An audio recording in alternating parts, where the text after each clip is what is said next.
Hi, I'm Jennifer Shahadi, two-time U.S. Women's Champion, and this is my son, Fabian. Hey, Fabi. What do you want to talk about today? Rook Endgame. Whoa, most kids don't like Rook Endgames, but apparently you do. So first we're going to talk about this position, Fabian. The pawn is ready to make a queen, but the rook is in the way. So if you were on move in this position, what would you do as black?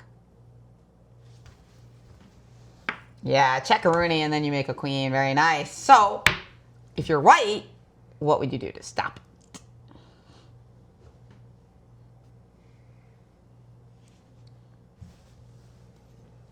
Okay, good idea. So now if you check, I just take.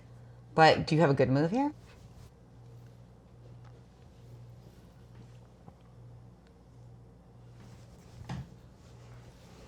Oh, very nice. And then if rook takes pawn. Oh, it's too far for you. And what you got? Yeah, exactly. And this is a very, very important cornerstone of endgame theory. So, this is just one manifestation of it. I did want to ask, so this skewer trick of king d2, e2, or f2, by the way, all of them are the same. In all of these cases, we can go rook h1, and we win the game because we're threatening to play a1 equals queen, and we're also threatening to play rook h2 and win this pawn. Very nice. Therefore, white to move, what can you do here to prevent that? What can you do to try to prevent that skewer trick or the straightforward checkeroni? Absolutely, and this pawn is providing a cover for you, right? It's like an umbrella stopping the check. And now, what do you think this position is going to be? Who's going to win? Black. You think black's still going to win?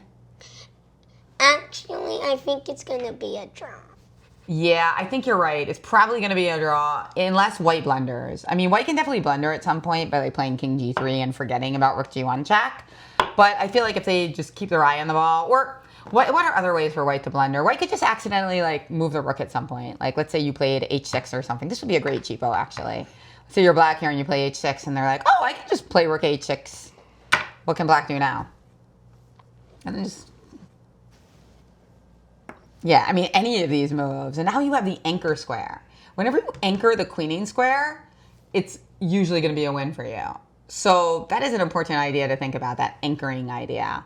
So this will be completely winning for black. Although sometimes you have to be a little bit careful because, the pawns can start rolling up the board. But you have to be cognizant of that because they are going to be able to move the rook back and get a rook for a queen. But as long as you're quick about stopping those pawns, you should be winning the game. All right, so excellent job. Now I have another question.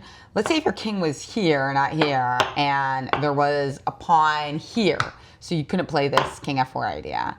Now how can white make a draw? So what's black's threat at this point? Check. Yeah, rook g1 checks a threat.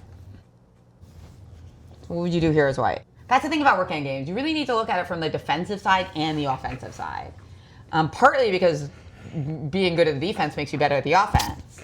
And also because you never know which side you're going to be on, right? You're not always going to be the side who's up a pawn or who's got a pawn that's ready to queen. Now, what can white do? Well, now I have rook g1 check, though, so that won't work. So there's a pawn on g5 now, so king f4 isn't possible. How can white draw this position? Black's trying to go rook g1 check and make a queen. So how do you stop it? You mentioned possibility of playing king f2, but the problem with king f2 is now what does black do? Exactly, rook h1, that pattern again. And then if rook takes, you got the skewer, so sweet, love it. Okay, that's a great skewer. I love this tactic. It's just so cool. You know why I love this tactic so much, Fabian? Because in general, in the endgame, the king is good in the center. And usually you want to use the king to like try to take the pawn. But here, actually, if your king is too close, like here, here, or here, you get got by this rook h1, rook h2 idea. Now, if your king's here, that's a different story because now the skewer thing doesn't work, right? Because rook a2, rook h2, king b3. So if you're close enough to get here, it's actually good. But if you're not close enough, it's kind of like if you're deciding whether to run across the street and the cars are coming, or whether you need to step back. If the cars are pretty far, you can run, and get the bond. But if you're closer to this side, you need to go like over here. And that's a little bit of a hint. How can white draw here?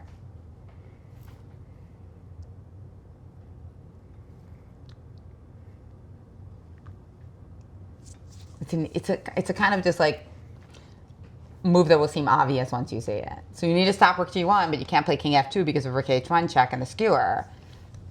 Yeah, exactly. So you actually go to the side of the board with the king, or g2. And now the king can just go like this, and you can't check, and you can't skewer. So this subtle move is incredibly powerful because now there's no skewer because there's no I or J file, right?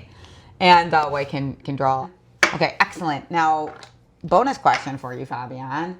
Do you recognize where this game came from?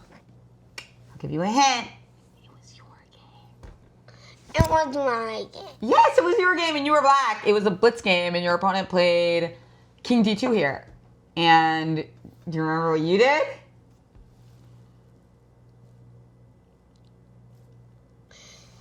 Here. Yeah, you did. You actually played rook g1, which is actually totally fine here. I mean, in general, like, the further away, the better, because the rooks are really good far away. But in this case, they're equivalent, because either way, your plan is to do the skewer. So, yeah, fantastic job. You won the pawn, you won the rook, and won the game. Very nice. But I think the reason I thought this was so cool is because a lot of people want to know how to get better at endgames. And in this case, you know, you're playing in this position, and it's white to move. White can play here and make a draw. If they play king d2, king e2, or king f2, you have rook h1, and you skewer. What is the absolute best way to remember a rook endgame like this? It is to do what? What do you think the best way to remember this idea of like rook h1 or rook h2 is? Do it a lot of times. Do it a lot of times, and especially have it in one of your own games. Whether it's from the offensive side or the defensive side, there's no better way to remember it to lose a game with it or to win a game with it. I mean, some people say that losing a game with something like this makes it even more memorable. I don't know. What do you think? I don't think that's true. You think winning is memorable too?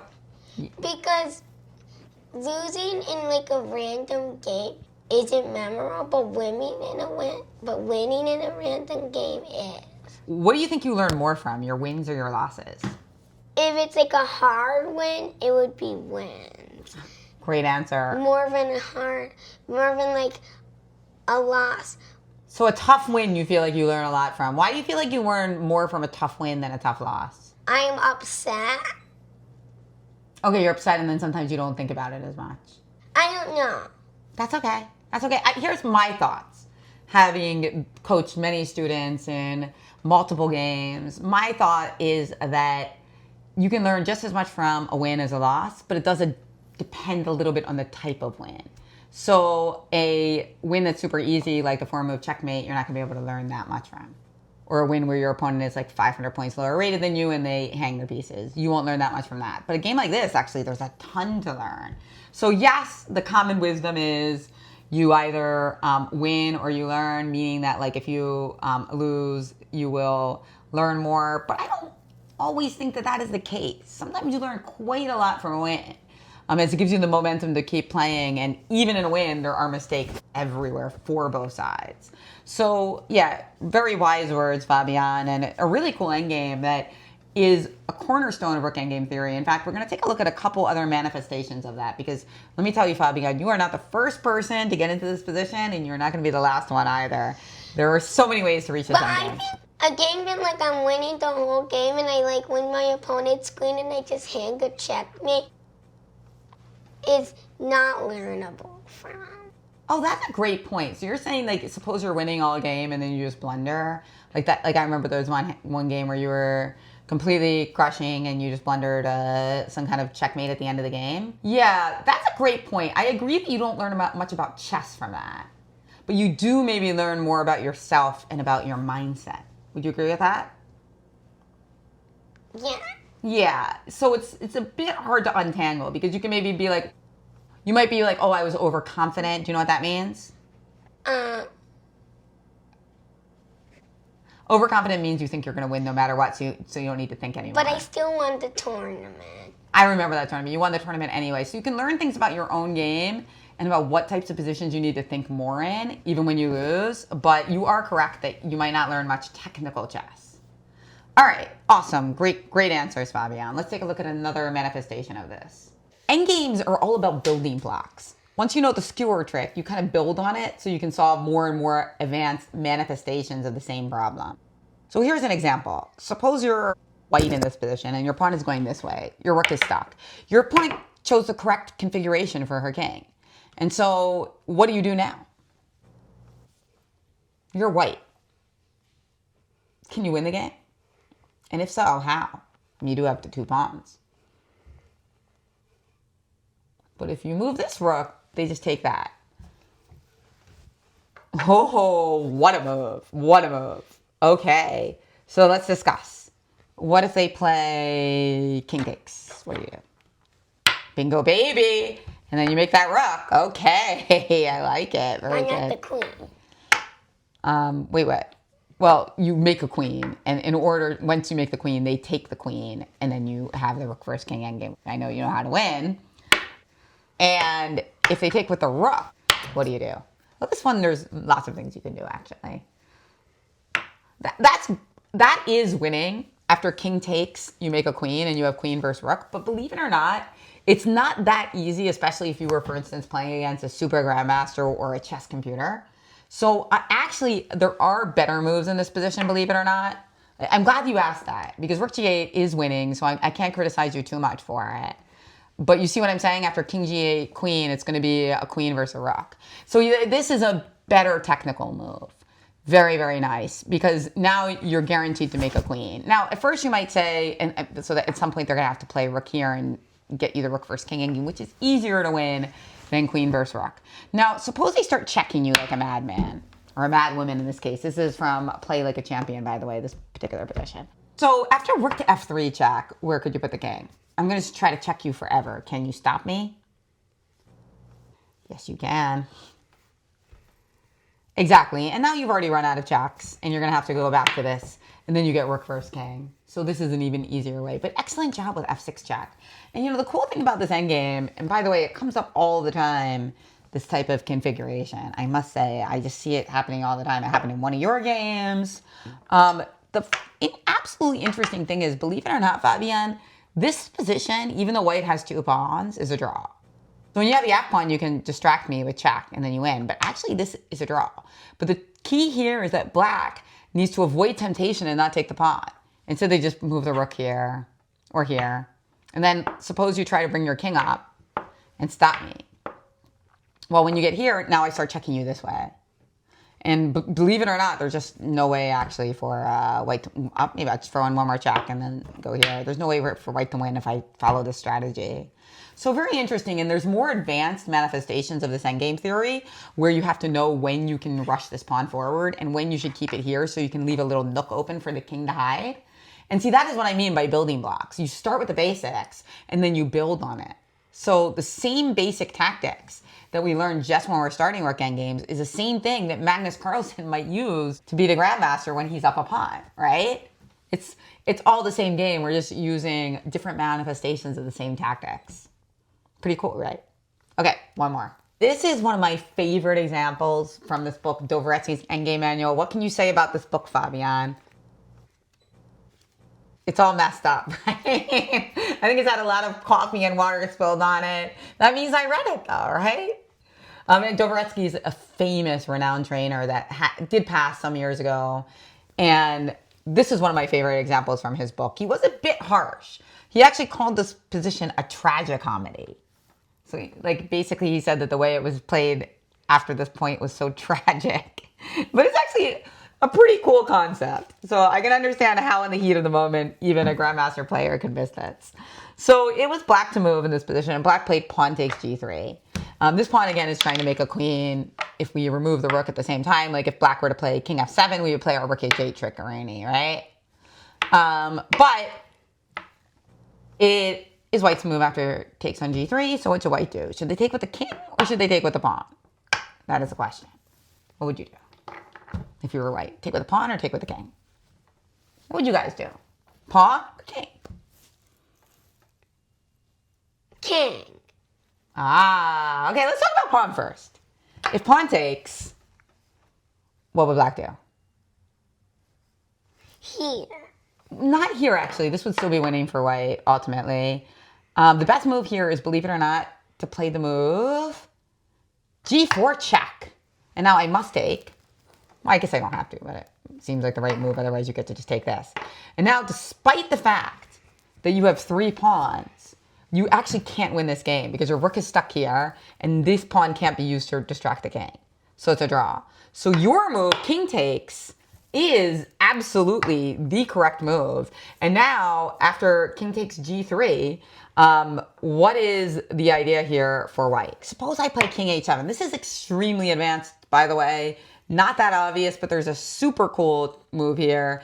And it kind of shows how endgames are also about tactics. Tactics are really embedded into endgames, and I think people sometimes forget that sometimes. They think like endgames is the forte of slower players who are more strategic and positional. Endgames are super concrete, and there's lots of calculating, there's lots of tactics. What is the tactic here? It's just you gotta know the building blocks, because it helps you find the tactics. Otherwise it would be much more tough. So the idea is white somehow wants to have a way to distract this king or this rook so that they can free the rook and make a queen. But how do we do that with the pawns that we have right now? We have 2 weapons, an H and an F. What do we need to do? That one is a good idea. But then after pawn takes f4 check, it's all cheery for black. If I take with the rook, you're absolutely correct. Rook d8 or rook h8 and white is winning. But if I take with the pawn, that tactic doesn't work. So same idea, but better execution. Haha, look at that move. That is an unbelievable move. h4. Now, if rook takes h4, what happens?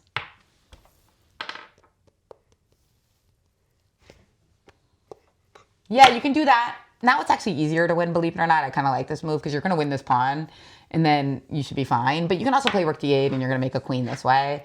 That is, don't forget, you have those 2 options. You can give up the rook to make a queen, or you can just move the rook over and make a rook and force them to sacrifice their rook for the pawn. So those are your 2 options. Now, what if they take with the pawn, and like say you move your king to h3, and we follow along this plan? King g7. Now how do you win with white? It's not a one mover. You need to set it up. Because right now they're still all set up against your skewer stuff. You gotta set it up. Think before you move. How do you set up? Yeah, okay. Love it. This is the beginning of the kamikaze mission with the f-pawn. If you take with this, what do you have now? Yeah, you keep playing rook g8. I do prefer rook d8, making a queen, making the, but okay, it's all good. Rook g8, you are gonna win, you are gonna get the queen here, and I think you might be able to win the rook quickly. Yeah, this is probably really good too. Okay, that's one way. But what if they don't take this and just play like that? Now what? Yeah. Only move, because if I go like here, you do your rook h8 check. And of course, I can also move my rook, but like, let's say I play king g7. Now what? Finish me off.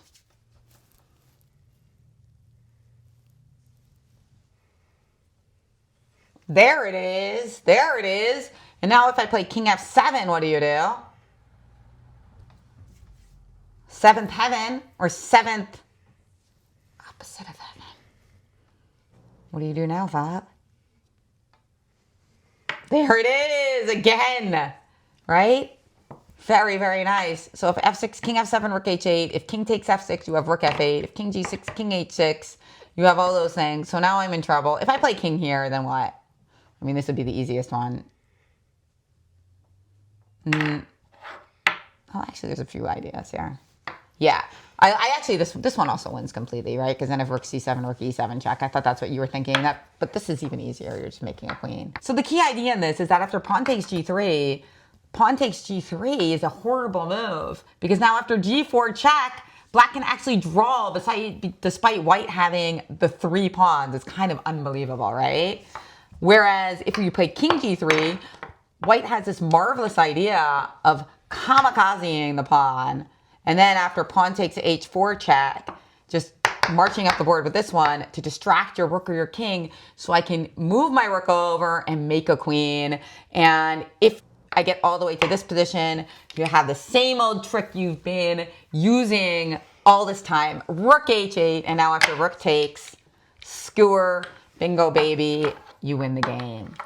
And so a very cool position, a very cool tactic, this rook skewer tactic. It comes up again and again. And sometimes you're going to be the one skewering, and sometimes you're going to be the one saying no skewer for you. Either way, you're going to be getting those half points. What kind of skewer are you hungry for, Fabian? A rook skewer. Let's go. Good job, Fabi. Let's remind people to subscribe. How should we remind them to subscribe? If you don't subscribe, no skewer for you. What do you think, Bob?